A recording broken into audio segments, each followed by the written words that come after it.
그때 예수님께서는 군중을 보시고 산으로 오르셨다. 그분께서 자리에 앉으시자 제자들이 그분께 다가왔다. 예수님께서 입을 여시어 그들을 이렇게 가르치셨다. 행복하여라 마음이 가난한 사람들, 하늘나라가 그들의 것이다. 행복하여라 슬퍼하는 사람들, 그들은 위로를 받을 것이다. 행복하여라 온유한 사람들, 그들은 땅을 차지할 것이다. 행복하여라 의로움에 줄이고 목마른 사람들, 그들은 흡족해질 것이다. 행복하여라 자비로운 사람들, 그들은 자비를 입을 것이다. 행복하여라 마음이 깨끗한 사람들, 그들은 하느님을 볼 것이다. 행복하여라 평화를 이루는 사람들, 그들은 하느님의 자녀라 불릴 것이다. 행복하여라 의로움 때문에 박해를 받는 사람들, 하늘나라가 그들의 것이다. 사람들이 나 때문에 너희를 모욕하고 박해하며 너희를 거슬러 거짓으로 온갖 사악한 말을 하면 너희는 행복하다. 기뻐하고 즐거워하여라. 너희가 하늘에서 받을 상이 크다. 주님의 말씀입니다.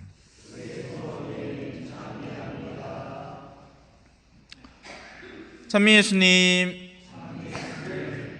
사실 오늘은 엄청 기쁜 날이죠. 오늘이 모든 성인의 날이기 때문에 요 전날이 모든 귀신들의 날이라고 미국은 그날을 기념하는 겁니다. 정말 추악한 날인 거죠, 어찌 보면. 그런데 이게 어느샌가 한국 땅에 스멀스멀 들어와서 유치원에서부터 아이들에게 이 코스튬을, 그러니까 가장 행렬에 동참하도록 귀신 복장을 하게 만드는 세태가 되었습니다.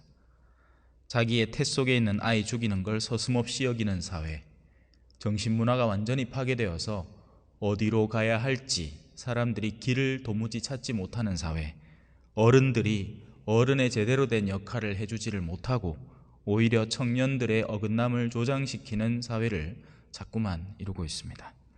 이런 가운데 오늘 우리는 모든 성인의 대축일을 지냅니다. 그래서 오늘은 특별히 성스럽다라는 것은 무엇을 말하는가를 배울 필요가 있습니다. 사실 누가 성인인가? 우리는 성인이라고 하면 이런 고정관념을 갖고 있습니다. 몇 월 며칠 누구, 3월 19일 요셉 성인, 몇 월 며칠 누구, 이런 식으로 교회에서 굉장히 유명한 그 이름이 엄청 유명해진 사람들만 성인이라고 떠올립니다. 하지만 틀렸습니다. 사실은 여기 앉아 계신 여러분들이 다 성인이 되어야 됩니다. 농담하는 게 아닙니다. 성인은 누구냐? 하늘나라에 들어간 모든 이들이 사실상 성인입니다. 그래서 여러분들 하늘나라 들어가야 되잖아요. 아이가. 그냥 미사만 나오고 내자 갈 때는 저 밑에 엉뚱한 데 가려고. 그러면 안 되죠. 우리는 하늘나라에 모두 들어가야 마땅합니다. 성스러움을 이루어야 하는 거죠. 그래서 사실 모든 단어들 속에는 그 단어 속에 이미 의미가 다 담겨 있습니다. 성인은 뭡니까? 거룩할 성자를 쓰죠. 거룩하다는 말은 분리된다, 따로 떼어진다라는 것입니다. 지금 여러분이 앉은 곳은 신자석, 이곳은 제단입니다. 분리되어 있죠. 여러분들이 오려면 앞으로 걸어 나와야 하고 계단을 올라야 제단에 올라올 수 있습니다. 제단과 제대는 또다시 분리되어 있고 또 감실은 또다시 분리되어 있습니다. 하느님께 더욱 유배된 공간을 공간적으로 표현하는 겁니다. 다가오면 다가올수록 더욱더 하느님께 나아오는 개념인 거죠. 그래서 미사 때 앞에 앉으라고 하는 겁니다. 저 뒤에 연옥 공간에 앉지 말고 할 수만 있으면 앞으로 오시라. 예? 가까이, 내가 원하는 대상에 더욱더 가까이 나올 수 있도록 하는 겁니다. 아이고 뭐 앞에 나가면 사람들이 뭐라 하겠노? 그런 거 걱정하지 마십시오. 앞에 앉는 훈련을 해보십시오. 어떻게 내가 느끼는지 그걸 극복하고도 앞에 앉는 훈련을 하도록, 어떤 본당에 가더라도 일단 앞으로 나아가 보십시오. 예. 그러면 자연스럽게 훈련이 됩니다. 이 따로 분리되어 있다는 말은 별스럽다는 의미가 아닙니다. 하느님을 위해서 분리되어 있다는 이야기로 그것을 오늘 1독서와 2독서 안에서 몇 가지 이 요점을 통해서 살펴보겠습니다. 첫 번째, 하느님을 위해서 따로 분리된 이들, 성인들의 특징 가운데 하나는 하느님을 안다는 것입니다. 과연 우리는 하느님을 알까요? 알죠. 하느님이라는 단어 모르는 사람이 어디 있습니까? 애국가 부르는 사람도 하느님이라는 단어는 압니다. 네. 하느님이 보우. 요새 아들은 애국가도 모르기라. 옛날에는 TV 처음 시작할 때 나오고 막 그랬잖아요, 그죠? 네, 학교에서도 뭐 열심히 부르고. 지금 아들은 애국가도 모르기라. 남산 위에 저소. 자, 하느님이라는 단어를 아는 것, 그분에 대한 정보, 인포메이션을 아는 것, 그분을 안다고 할 수 있을까요? 아니죠. 그건 어디까지나 정보일 뿐입니다. 정보는 악마도 압니다. 아이고 예수님, 당신은 하느님의 거룩하신 분 아닙니까? 하면서 악마는 그분에게서 멀리 도망가려고 애를 쓰죠. 저희를 저 돼지떼 속으로 넣어주십시오. 저희의 이름은 군대입니다. 우리를 죽이러 오셨습니까? 하느님을 안다는 것은 그분께서 무엇을 의도하시는가에 대해서 내가 적극적으로 내면으로 파악하고 있고 그것을 나도 욕구한다는 뜻입니다. 하느님이 원하는 것을 나도 원한다는 뜻입니다. 바로 그 실마리로 오늘의 복음이 등장하는 겁니다. 행복하다 하는데 말도 안 되는 행복을 이야기하고 있습니다. 그죠? 말이 됩니까 솔직히? 뭐 몇 개 들어볼까요? 막 가난한 사람들이 행복하대요. 말이 됩니까? 말이 안 되죠. 세상에서는 부자들이 행복해야 됩니다. 그러려고 기를 쓰고 돈은 버는 거고요. 돈이 있어야지 맛있는 것도 먹고, 돈이 있어야지 넓은 집도 사고, 돈이 있어야지 놀러도 다니고, 그거 다 돈 아닙니까? 돈 없는데 왜 가난한데 뭐 행복? 말도 안 되는 소리 아니죠. 오늘 진복 8단의 중간 부분은 도출 과정입니다. 가난하기에 무엇을 욕구하느냐, 그 욕구의 마지막 대상으로 인해서 행복해지는 사람들이라는 이야기를 전개시켜 나가는 겁니다. 슬퍼하는 게 어떻게 행복할 수 있겠습니까? 말도 안 되죠. 하지만 위로를 받기에 행복해지는 겁니다. 가난한 사람은 행복하지 않지만 하늘나라라는 상급을 얻게 되면, 진짜 보물인 그것을 내가 얻게 되면 그 사람은 행복하지 않을래야 않을 수가 없게 되는 겁니다. 하느님께서는 그 마지막 부분에 있는 모든 것을 디자인해 놓으셨고, 거기로 가 닿고 싶으냐? 그 중간 단계는 이렇다라고 우리에게 미리미리 이 스포일러 하는 거죠. 예. 좋은 거 얻고 싶니? 근데 아나, 진우야, 네가 진짜 행복해지고 싶으면 사람들이 너를 모욕하기도 해야 되고, 박해하기도 해야 되고, 너를 거부하기도 해야 되고, 싫다고 하기도 해야 되고, 너를 불도 꺼지고 뭐 이런. 깜짝이야. 뭐 어떡하노? 위에 무슨 뭐가 문제가 일어났나? 야, 일단 놔둬 있어. 예, 불 살짝 저쪽은 꺼주십시오. 더 큰일 생기기 전에. 자, 뭐 고쳤다 싶으면 또 뭐가 하나 박살나고, 그죠? 그한다. 참. 다시 돌아옵시다. 지금 우리는 성인이라는 단어의 그 성스러움, 거룩함, 분리됨이라는 것에서 시작을 해서 무엇이 어떻게 분리되어 있다는 거냐, 분리되어 있다는 것의 특징은 무엇이냐를 살펴보고 있고요. 그 가운데 첫 번째 특징으로 이들은 하느님의 내면을, 하느님의 의지에 동참하는 사람이라는 것을 바탕으로 복음의 여러 가지 항목들을 거기에 대변해서 이런 사람이 하느님의 속내를 이해하는 사람이다라는 전개 과정 중에 있습니다. 이해됐죠? 하지만 그 전개 과정 속에서 우리가 맞닥뜨리는 현실적인 현실은 우리가 인간적으로는 너무너무 싫어하는 요소들이 거기에 전개되어 있고, 너희는 많은 것을 잃을 것이다, 너희는 가난해질 것이고, 너희는 슬퍼하게 될 것이고, 너희는 굶주리게 될 것이고, 너희는 뭐 여러 가지 세상에서 온갖 하대란 다 당하고 심지어 박해까지 당하겠지만 그래도 너희는 행복하다. 왜? 하느님의 뜻을 잘 이해해서 그 여정을 너희 스스로 걸어서 마침내 하느님께서 너에게 주시려는 것을 얻게 될 것이 분명하기 때문이다. 그 약속을 바탕으로 너희는 행복하다. 그러니 하느님을 잘 아는 사람이어야 한다. 그리고 그것은 여기에 이렇게 표현되어 있습니다. 세상이 우리를 알지 못하는 까닭은 세상이 그분을 알지 못하였기 때문입니다. 우리는 어떻다는 거죠, 그럼? 우리는 그분을 안다는 겁니다. 세상은 그분을 몰라요. 세상은 그분을 아는 신용을 할 수 있습니다. 열심한 신자는 누구냐? 미사 꼬박꼬박 나오는 사람요, 기도 꼬박꼬박 바치는 사람요. 하루에 묵주기도 5단 바치는 사람과 20단 바치는 사람이 있다. 누가 더 거룩하냐? 20단 바치는 사람요. 뭐 이런 식인 겁니다. 가장 간단하게 도출되는 것이죠. 마치 우리 학교에서 시험, 사지선다 시험 보듯이 누가 더 거룩하냐? 답은 딱 정해져 있고 그것만 딱딱 찍으면 되는 그런 종류의 거룩함입니다. 아니죠. 세상은 그분을 알지 못하는 겁니다. 그분이 무엇을 원하시는지, 무엇을 바라시는지 여전히 모르고 있습니다. 아무리 성당을 열심히 나와도 모릅니다. 아무리 신앙이 요구하는 바를 한다고 손치더라도 모릅니다. 그래서 껍데기뿐인 신앙에 젖어들어 있는 거죠. 세상은 그분을 알지 못하는 겁니다. 두 번째 특징, 순결함이라는 겁니다. 자기를 깨끗하게 합니다. 물론 이제 우리 한국 사람은 떼수건이 있잖아요, 그죠? 저는 어디 외국 나갈 때도 떼수건 한 장 꼭 챙겨갑니다. 외국에는 물이 또 석회질이 많아요. 그래서 씻어도 씻은 걷지도 않아. 그래서 떼수건 한 장 들고 가마 그 비누 묻혀갖고 한번 싹 온몸을 밀고 나마 막 땅구멍이 다 열리는 것 같습니다. 자, 이거는 뭐 사족이었고요.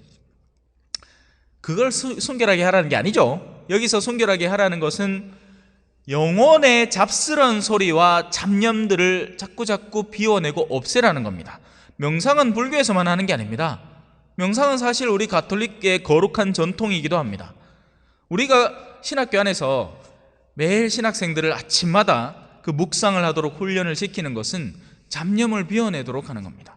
처음에는 가만히 기도하겠다고 앉아있으면 온갖 걱정거리, 온갖 세상에서 들었던 것들이 막 거품 끓는 이 냄비처럼 솟아오르는 겁니다. 당연한 거예요. 당연한 겁니다. 밖에서 온갖 흐집어 놓던 그 흙탕물 뒤섞인 유리잔을 금방 여기 앉혀놓고 가만히 둔다고 그게 맑은 물이 금방 되느냐? 안 되죠. 그렇게 1년이 지나고 2년이 지나고 끊임없이 묵상을 하는 겁니다. 지금 내가 느끼는 이 사고는 어디서 왔는가? 나는 왜 이걸 느끼나? 이 불안감은 어디서 오는 것인가? 이 불안감은 긍정적인 것인가? 부정적인 것인가? 털어내어야 하는 것인가? 아니면 오히려 내가 끌어안아야 하는 것인가? 이것은 내가 짓고 있는 죄에서 기인하는 것인가? 아니면 이것은 십자가인가? 이런 구분점이 없으면 사람은 식별력이 떨어집니다. 그러면 끌어안아야 하는 고통을 내던지고 있고 던져야 하는 고통을 계속해서 붙들고 있습니다. 미련 때문에. 그러면 영혼이 더욱더 복잡다단해지는 겁니다. 그래서 우리는 이걸 순결하게 바꿔나가야 하는 겁니다. 아, 삶에는 단계들이 있구나. 우리가 태어나서 성장하는 단계가 있고 완숙해지는 단계가 있고 그리고 정돈해 들어가는 단계들이 있구나. 근데 그게 잘 안 되더라고요. 그게 잘 되면 얼마나 좋겠습니까? 갈수록 욕구가 더 용솟음치고 팽창하고 그로 인해서 여러 가지 분열과 파괴들이 영혼 속에 일어나는 겁니다. 특히나 이 지금의 한국 사회는 이 내면의 파괴가 어마어마합니다. 잘 살기는 잘 살게 됐죠. 하지만 영적인 삶은 어떻습니까?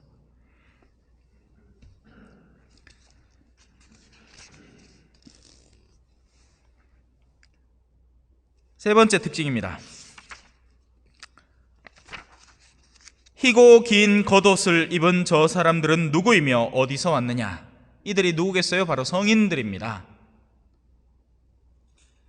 얼마 전에 제가 네가 어디에서 왔는지 나는 모른다, 내게서 물러가라, 이 불의를 일삼는 자들아, 이야기를 했죠. 마찬가지입니다.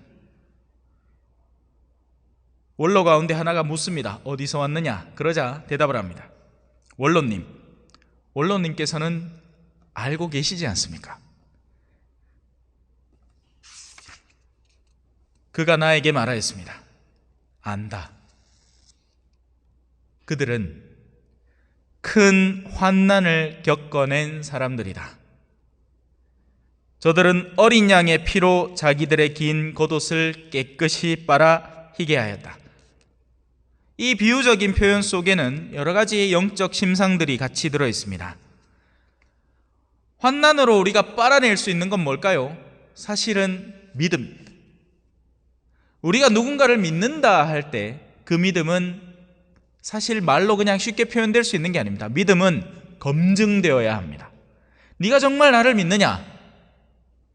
나를 믿는다는 것을 무엇으로 표현하겠느냐? 좀 미사 나가잖아요. 그래? 좋다. 이래도 미사 나올래. 아브라함에게 대표적으로 그 일이 일어났죠. 네가 믿음의 아버지가 될 수 있겠느냐? 네가 정말 굳건한 믿음을 갖고 있느냐? 어떻게 증명할래? 늙음하게 아이를 하나 선물해 줍니다. 그리고 하느님이 도전거리를 주죠. 바쳐라. 죽여라. 아브라함은 가차없이 칼을 들고 그 아이를 죽이려고 듭니다.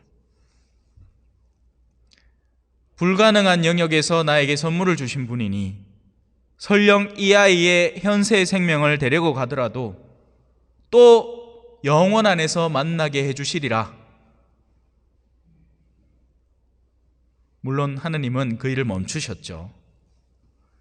하지만 아브라함은 충분히 자신의 믿음을 드러냈습니다. 우리의 일상의 삶은 사실 이 믿음의 증명 과정이라고 해도 과언이 아닙니다. 이래도 믿을래? 정말? 네가 나를 사랑한다고? 하늘나라를 가고 싶다고? 그럼 이래도 하늘나라 올래? 야, 요번 주일에 네한테 좀 바쁜 일을 줄 건데 네가 그래도 미사 챙겨볼래?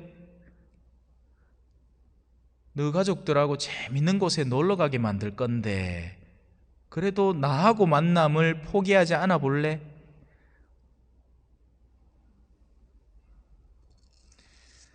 그렇게 우리는 하느님을 알아야 하고 우리를 순결하게 해야 하며 그 순결하게 하는 과정 가운데 이 절실히 필요한 것 가운데 하나는 환난을 이겨내는 과정입니다. 그걸 이렇게 표현하죠. 저들은 어린 양의 피로 자기들의 겉옷을 깨끗이 빨아 희게 하였다. 사실 말이 안 되잖아. 피로 옷을 빠는데 옷이 희어집니까? 붉어지지. 하지만 영적인 상태 속에서는 순환이라는 것을 통해서 영혼이 표백되는 겁니다. 더욱더 순결한 믿음으로. 사실 잔치상에 초대받은 수많은 사람들이 있었죠. 너희는 길가에 가서 아무나 끌고 와라. 그리고 그들에게 물어봤던 단 하나는 당신은 왜 혼인 예복을 입지 않았소? 라는 것이었습니다. 바로 그 예복이 우리의 믿음의 예복입니다. 모쪼록 오늘 댁에 돌아가셔서 다시 한번 이 진복 8단을 천천히 읽어보시면서 나는 여기에 과연 끌리고 있는가? 나는 이 행복의 요소들에 끌리고 있는가? 아니면 아직 나는 순결해져야 하는 대상인 세상의 즐거움과 쾌락들에 많이 들러붙어 있는가?